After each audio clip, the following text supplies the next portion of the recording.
বাড়ি বাড়ি গিয়ে কাঁচা চাল দিয়ে পিঠা তৈরি করে মাসে ৬০,০০০ টাকা আয় করেন মিঠু ও আলিম নামে দুই বন্ধু। তাদের বাড়ি পাবনা জেলায়। বরিশাল এসে মেশিনে চাল দিয়ে পিঠা তৈরি করেন তারা। আমার বাসা পাবনা। চাউল দিয়ে চিপস বানাচ্ছি, এক ধরনের চূর্ণ। এটা আস্ত চাউল দিলে এই সাদা সাদা হয়, এরকম বের হয়। এটা চিনি, লবণ আর হালকা পানি দিয়ে মাথায় বানাই। আর ১ কেজি আধা বস্তা হয়। আলহামদুলিল্লাহ মোটামুটি ভালোই চাইছে, এটা ভালোই চলছে।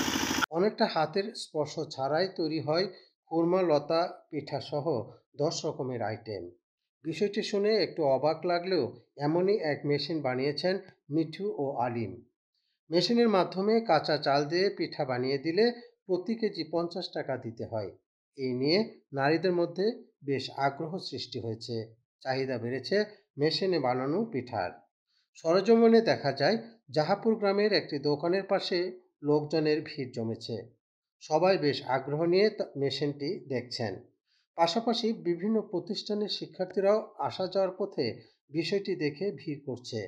কেউ কেউ মেশিন দেখে অনেক দূর থেকে চাল নিয়ে আসে পিঠা বানানোর জন্য। কেউ আসেন দেখতে।